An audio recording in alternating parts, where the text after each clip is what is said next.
In the darkness of war, one woman brings light to the wounded. Her compassion transforms medicine forever. Born into a world where a woman's destiny was marriage and motherhood, Florence Nightingale heard a different calling. It was a divine whisper, a pull towards a life of service that she felt as a young girl, a premonition that her path would diverge from the gilded cage of Victorian high society. Her wealthy British family, accustomed to lavish parties and societal norms, was bewildered by her ambition. Nursing, in the mid-19th century, was not a profession for a lady of her standing. It was a job for the poor, the desperate, often associated with squalor and disrepute. Yet Florence was unyielding. She devoured books on public health, sanitation, and hospital administration, secretly studying under the dim glow of her bedside lamp long after her family had retired for the night. Her mind was a fortress of facts and figures, her heart a wellspring of empathy. Se travailled observing hospitals across Europe, her resolve hardening with every grim ward she witnessed. This was not a mere whim. It was a mission, a scientific and spiritual quest to alleviate suffering. She was preparing for a battle she did not yet know she was destined to fight. That battle arrived with the outbreak of the Crimean War in 1853. News from the front lines painted a horrifying picture, not just of battlefield casualties, but of the catastrophic conditions within the army hospitals. British soldiers, wounded and sick, were dying in droves from diseases like cholera, dysentery, and typhus. The Barak Hospital at Scutari was a charnel house, a place where infection was more deadly than any Russian bullet. The public outcry in Britain was deafening, a roar of shame and anger. In a move that was unprecedented, the Secretary of War, a personal acquaintance of the Nightingale family, asked Florence to lead a party of nurses to the Crimea. It was the moment her years of clandestine study and unwavering determination had prepared her for. She assembled a team of 38 hand-picked women, a small but disciplined force, and set sail for the shores of the Ottoman Empire, heading directly into the heart of the crisis. They were stepping into a man's world, a military world, a world of chaos and death, armed with little more than their training, their courage, and the sheer force of Florence's will. Upon their arrival at Scutari, the reality was grimmer than any report could have conveyed. The hospital was a labyrinth of filth and despair. It was built over a massive cesspool,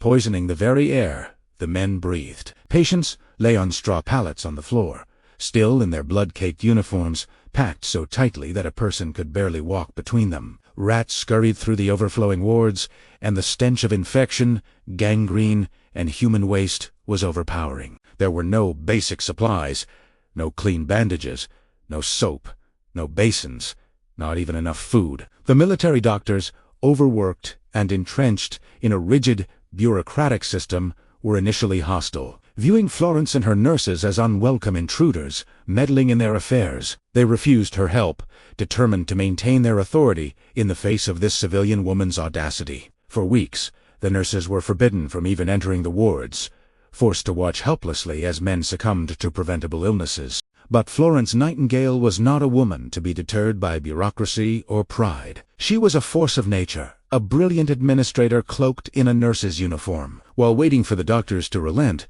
she did not stand idle. She took stock. She organized. She used her own funds and a public fund from London to procure desperately needed supplies. She established a laundry, ensuring a steady supply of clean linens. She organized special kitchens to cook appealing, nutritious food for the patients, understanding that proper diet was crucial for recovery. She was a whirlwind of practical, methodical action. And then, as the number of casualties swelled from a fresh battle, the overwhelmed medical staff finally broke. They had no choice but to accept her help. Florence and her nurses swept into the wards, and the revolution began. They cleaned, they scrubbed, they bandaged wounds, they held the hands of the dying, and they brought order to the chaos. They worked tirelessly, often for 20 hours a day, their presence a beacon of hope in a sea of misery. It was during these long, grueling nights that she earned her immortal title, the Lady with the Lamp. After the other nurses had retired, exhausted, Florence would make her solitary rounds through the dark, cavernous halls. Holding a small oil lamp, she would walk 4 miles, checking on thousands of soldiers, her gentle shadow falling across their beds. She would stop to adjust a pillow, offer a sip of water, or write a letter home for an illiterate soldier. She spoke to them, listened to their fears, and offered comfort in their final hours. To these men, abandoned so far from home, she was not just a nurse. She was a savior, a ministering angel. Her quiet, compassionate presence in the dead of night became a legend, a symbol that someone cared, that they were not forgotten. This simple act of carrying a lamp became an emblem of modern nursing itself, a light of vigilance, science, and humanity cutting through the darkness of suffering. Her rounds were more than just a duty. They were a testament to a profound belief that every single life had value and deserved to be treated with dignity.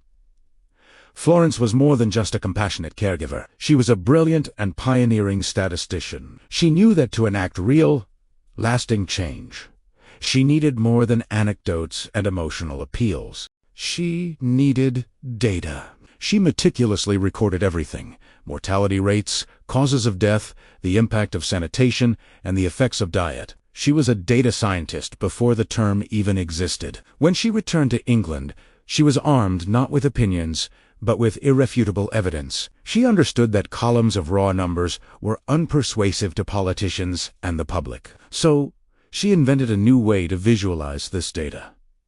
The polar area diagram, a type of pie chart that was startlingly effective at conveying the shocking truth. Her charts clearly showed that far more soldiers had died from infectious diseases in the hospital than from their wounds on the battlefield.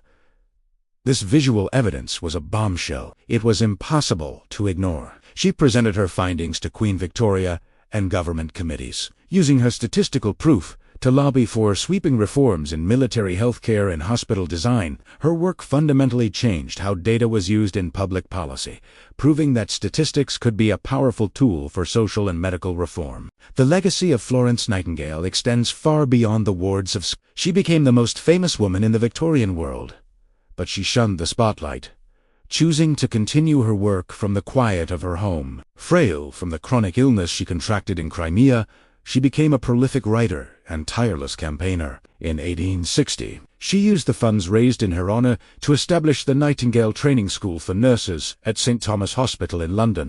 This was the first secular nursing school in the world, and it transformed nursing from a menial job into a respected profession for women. Her model of professional education, which emphasized rigorous training in hygiene, sanitation, and patient observation, became the standard across the globe. Her book, Notes on Nursing: What It Is and What It Is Not, became a foundational text, empowering ordinary women with the knowledge to care for their families and communities. She championed the idea that hospitals should be designed to promote healing with clean air, sunlight, and proper sanitation. Her influence touched every corner of public health, from the design of military barracks in India to workhouse infirmaries in England. Her lamp did not just illuminate the dark wards of a single hospital. It cast a light that guided the very future of healthcare. Her compassion transforms medicine forever.